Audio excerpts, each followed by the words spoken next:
Double Dragon Revive is a title that carries the responsibility of reviving one of the most iconic beat-em-up franchises originally created by Technos Japan.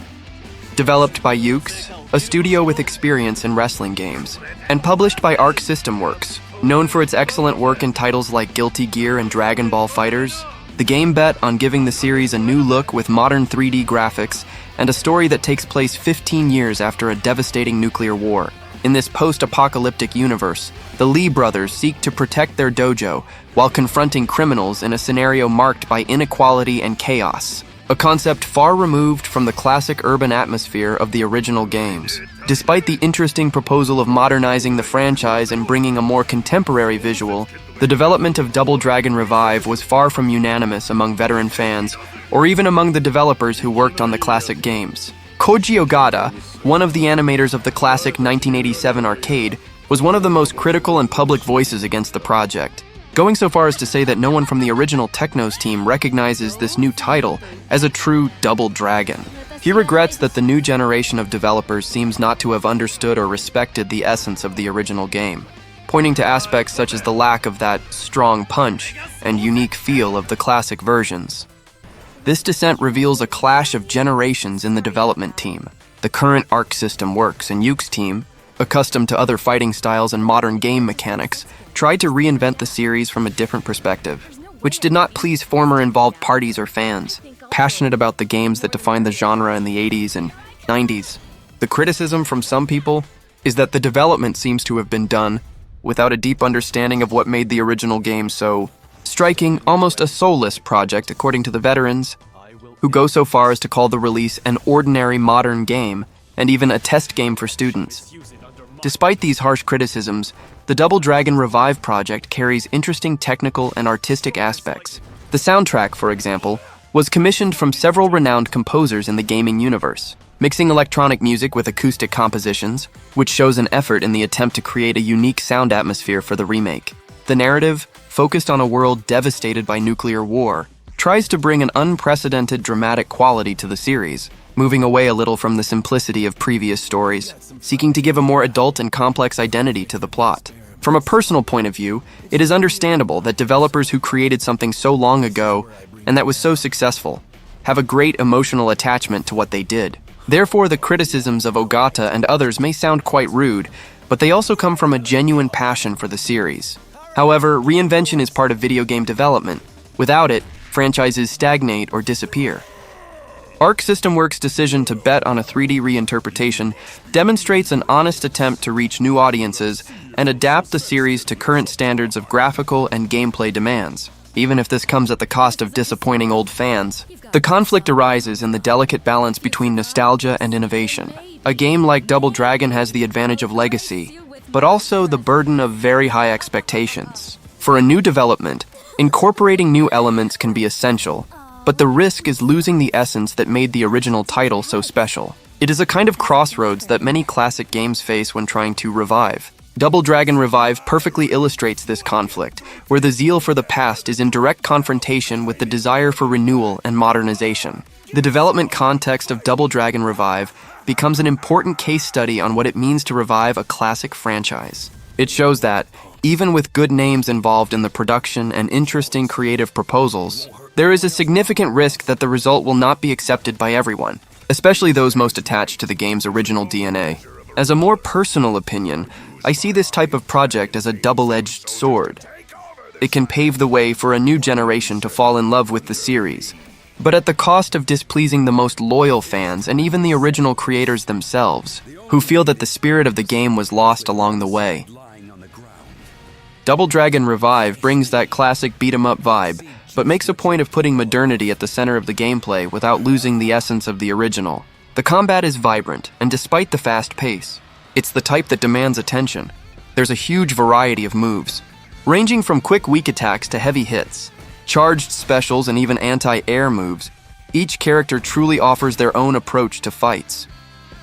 The cool thing is that it's not just about button mashing. Knowing when to use each attack makes an absurd difference, especially because the timing of counters can turn the game around when enemies come at you with everything. Landing that perfect counterattack not only deals extra damage, but also stuns the enemy, opening a gap for you to show off with combos.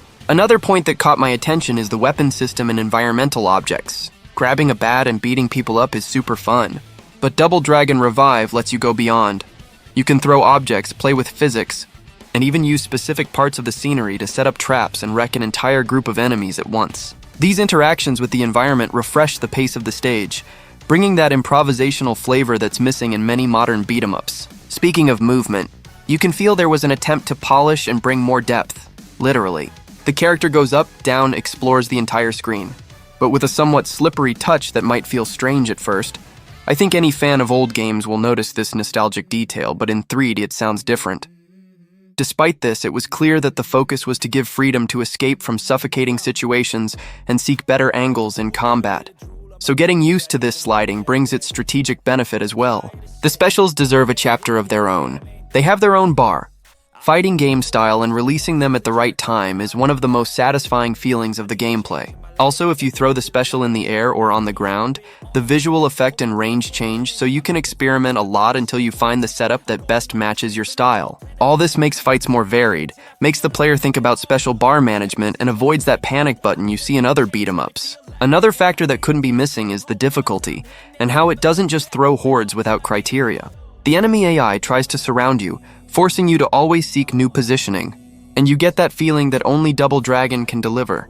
Sometimes you swear you're dominating, then a big guy or someone armed appears and the fight turns into controlled chaos. This sense of constant threat is an indispensable spice, and here it stays alive, but without resorting to unfairness, which is rare in this genre. The interaction with the scenery gives more life to each stage, and no static environments. There are neon walls to throw enemies against, destructible parts, unique events, and gimmicks that change the dynamics of combat. The most fun is when you nail that combo that ends with the enemy hitting the wall, or even being knocked out directly by a map trap. This makes progression exciting from start to finish. Every stage offers surprises. Finally, you can't talk about the gameplay without mentioning the arcade roots vibe with the modern visual polish. Every hit has weight. The visual feedback of impacts is very satisfying. And the game was clearly designed for people to gather friends and have a night of brawling with laughter and rivalry. Like in the old days. But now in a gorgeous package, fast-paced and full of possibilities. After spending time testing combos, getting the hang of weapons, and absorbing the classic references, it's clear. Double Dragon Revive doesn't just want nostalgia, it wants to challenge you and surprise you in the current beat-em-up scene. Double Dragon Revive presents a story set 15 years after a devastating nuclear war that destroyed much of the planet.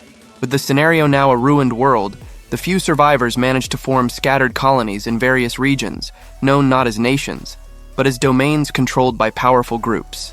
These factions exercise their authority with an iron fist, creating an environment of inequality and chaos where law and order practically do not exist. This chaotic political and social structure sets the backdrop of the game, giving a dark and more mature tone compared to the previous classics in the series. In this unstable scenario, the coastal colony, governed by a group known as the Shadow Warriors, stands out for its repressive control and the growing disparity between social classes. The local slum constantly suffers from mysterious disappearances, while the rich consolidate their power. The brothers Billy and Jimmy Lee, masters of the Sosetsuken martial art, live in this hostile environment, trying to maintain their dojo as a refuge of honor and resistance against the violence and crime that dominate the region. Marion, the brothers' childhood friend, is also part of the story, emotionally connecting them to the conflict. The new narrative of Double Dragon Revive distances itself from the simple plot of Marion's kidnapping from the first games, bringing a post-apocalyptic context that reinforces the urgency and gravity of the conflict. It is interesting how this shows the evolution of the franchise, which tries to maintain the nostalgia of the classic beat-em-up, but inserting deeper and more current elements. The approach allows old fans to recognize the characters and themes, but in a totally renewed setting, which for me adds a very rich layer for those who like stories in dystopian universes. The setting, mixing social chaos and a fight for survival, also expands the emotional appeal of the game. It is no longer just about punching enemies, but about resisting a system that oppresses the weak, making the Lee brothers' fight more meaningful.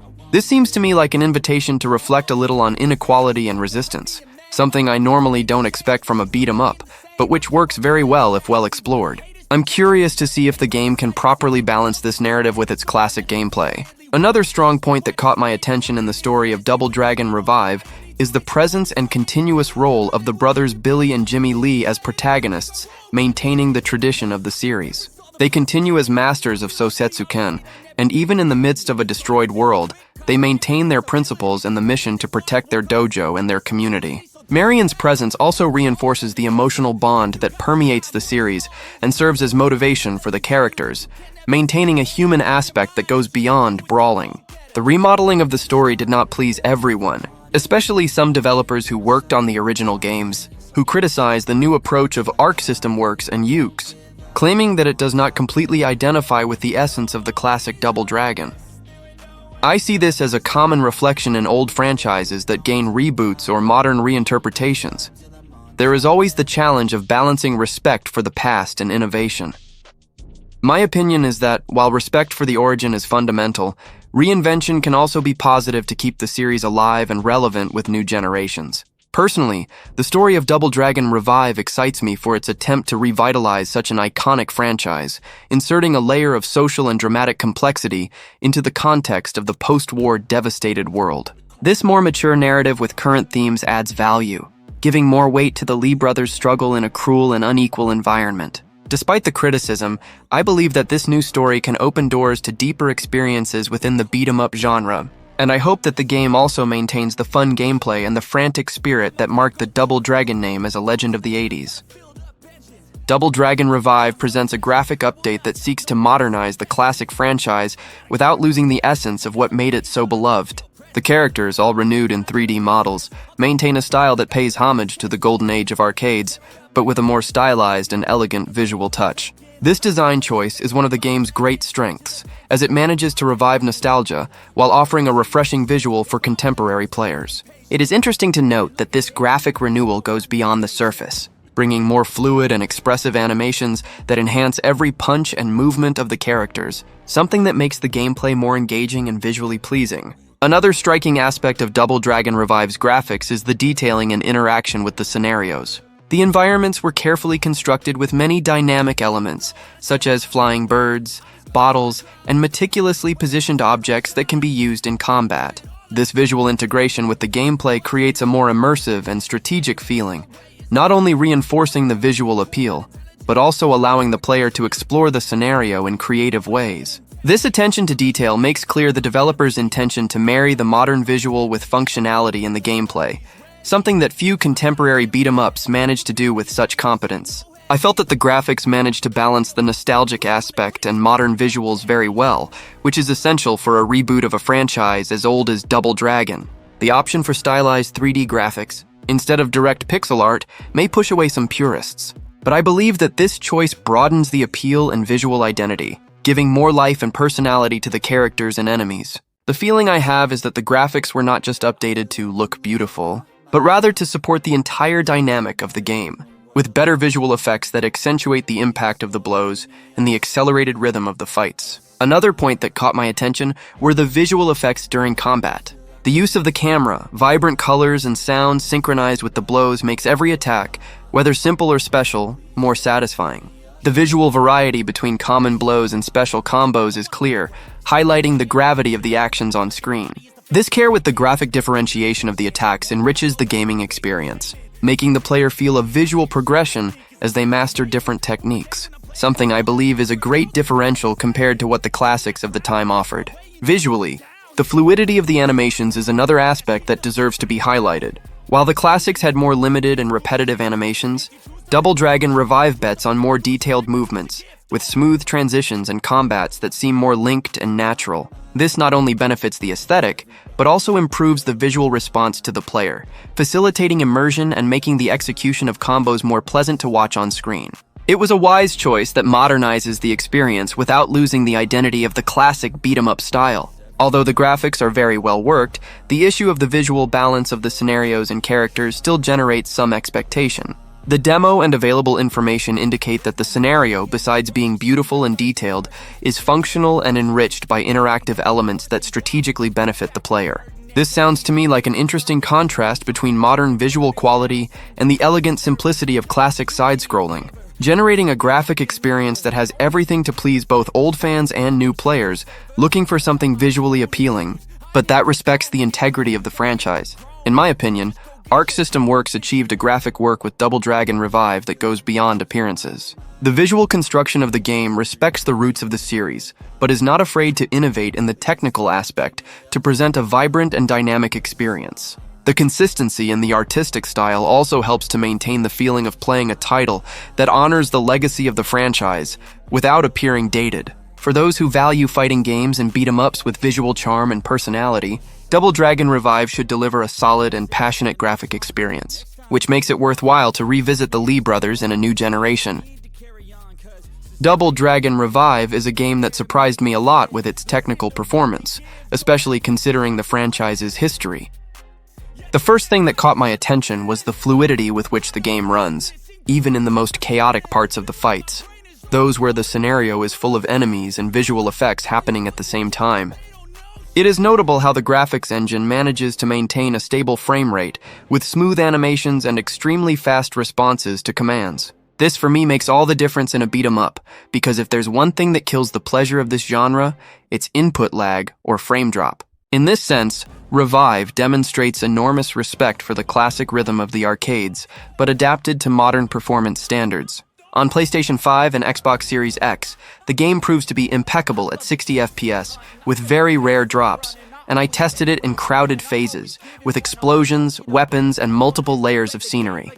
You can tell that there was a great concern to guarantee absolute responsiveness, even with the more detailed visuals. The shadows, the lighting of the blows, and the reflection of the neon environments are rendered stably, without perceptible tearing or stutter. Even in cooperative modes, both local and online, the game maintains a firm performance. This shows a modern and well-adjusted engine, without that exaggerated weight of shaders that sometimes hinders fluidity in 2.5D games. On PC, the performance is also very consistent. Testing with a mid-range GPU, the game runs easily at 120 FPS, which makes the movement even smoother and more addictive. The loading time is practically non-existent on SSD, and the textures adjust quickly, without visible pop-in. It's curious how they managed to optimize so well a game visually full of particles, dynamic lighting effects, and many people on screen. Even when VSync or heavier filters are activated, the game remains light. For those who enjoy streaming or recording gameplay, Double Dragon Revive is one of the most stable experiences I've ever encountered in this genre. You can play, record, and render at the same time without stuttering. One point that caught my attention was the consistency across platforms. Often modern beat-em-ups come out capped on Switch or in smaller versions, but here the adaptation was respectful. On Switch, of course, there is a visual limitation, with less sharp textures and simplified lighting effects. However, the most important thing, the 60 FPS, is still there. This shows an intelligent choice, prioritizing gameplay instead of filling it with unnecessary effects. And the result of this is a game that, even portable, maintains that intense and satisfying rhythm of classic brawls. On PS5, I felt the game running almost perfectly. The transitions from cutscenes to gameplay are instantaneous, and the use of the SSD is extremely efficient. Even more interesting is that there is practically no perceptible loading screen between phases. Everything flows naturally, reinforcing that feeling of continuity that old beat-em-ups had, where the action never stopped. And the DualSense helps reinforce this, with soft vibrations during combos and heavier impact when a final blow is landed. It's that kind of detail that, along with the performance, creates an immersive and pleasurable experience. Speaking of technical balance, Double Dragon Revive succeeds in combining modern visual with light processing weight. It's beautiful, but it doesn't try to be unnecessarily realistic. The stylized visual helps a lot with performance because it maintains identity without demanding too much from the hardware. And this is something I always value, a game that runs well without compromising the artistic direction. I would say it is an example of how action games can use modern technology efficiently without turning the hardware into a battleground of poorly done optimizations. Overall, it is a game that wins mainly through the consistency of performance. It's rare to see a contemporary beat-em-up running so firmly on all platforms with such a clear focus on delivering uninterrupted gameplay. At no time did I feel significant drops in fluidity or freezing. You can feel that the team wanted to revive Double Dragon not only in name, but with the same spirit of a responsive and unbeatable arcade, only now running with the precision that old hardware could never offer. For me, Double Dragon Revive is an example of how to respect the legacy with exemplary performance and modern technique. As a fan of classic beat-em-ups, I feel genuine excitement for this revival of the series that defined the genre in the 80s. For me, it's worth buying at launch. If you're the type whose heart races just hearing the name Double Dragon, go for it and get it at launch. However, if the budget is tight or you prefer to see the first impressions of the entire community, waiting a few weeks might be wise, as games like this sometimes need initial patches to polish the online co-op, which is one of the big attractions here. The game is especially indicated for nostalgics like me, who grew up punching gangs in post-apocalyptic streets with Billy and Jimmy, because it brings back the Lee brothers in stylized 3D with iconic weapons like knives and hammers that can be thrown, evoking that raw street feeling that the originals had. I imagine playing this and feeling like I'm back at the NES controls, but with more counterattack and hyper move options that reward creativity. Perfect for those who want to dive into an offline co-op campaign with a friend, reliving legendary duos. It's for these veterans that the game seems tailor-made, honoring the franchise's 38 years with familiar enemies and bosses that test old reflexes. For newcomers to the genre, Double Dragon Revive can be an ideal gateway, because the developers at Arc System Works, experts in fighting games, have injected accessibility with a combat system that encourages experimentation without overwhelming, such as using the environment to take down enemies or building gauges for epic finishing blows. I think anyone who has never played a classic beat-em-up will be surprised by how fluid and replayable this looks in previews, especially if you like cooperative action that doesn't require hours of tutorials to start punching. If you're the type who loves co-op like me, who has lost whole nights with friends in Streets of Rage, this game screams your name, promising both local and online to overcome post-apocalyptic stages together, with extra characters like Marion and Yagyu Ranzo adding diverse fighting styles. Personally, the idea of completing it as a duo excites me more than the solo mode, because beat-em-ups shine in interaction, and the trailers show mechanics that punish selfishness, forcing real coordination. It is indicated for social gamers who want a modern title without the weight of an RPG, something for quick, adrenaline-filled sessions. This game is not for those looking for deep narratives or open worlds. It is pure, for beat-em-up purists who, like me, value the frantic rhythm of enemy hordes and boss fights that require adaptation, such as varying aerial attacks or using the terrain for creative victories. It is indicated for retro collectors who want a bridge between arcade and current consoles, especially on Switch for portability. I see this as therapy for those who miss that golden age where every punch mattered. I'm taking 6 shots, are you coming with me? I'm taking 6 shots, yeah, straight to the face. And I wanna get lost, I'm sick of this place. Don't know how to stop when I'm feeling this way. So I'm taking 6 shots till I'm feeling okay. I think I'm going crazy, don't think I'll get home safe. So I'm taking 6 shots, all straight to the face. I'm taking 6 shots, are you coming with me? Sometimes you need to let loose, grab juice, get goose, tattoos, taboos, get screwed. Loosen up, buttercup, all those hate comments will never make you feel enough. We're all adequate graduates, hearts full of calluses, but we know calculus. Damn, ain't that fabulous? Can't wait to apply all those mathematicus. But we can't get a job that pays us enough. I'm about to pop off. Fuck you, you're lost. We all know that we never really want a boss. So I'ma do what I want to, something I can't undo. Yeah, I'ma do what I want to, something I can't undo. I'm taking 6 shots, yeah, straight to the face. And I wanna get lost, I'm sick of this place. Don't know how to stop when I'm feeling this way. So I'm taking 6 shots till I'm feeling okay. I think I'm going crazy.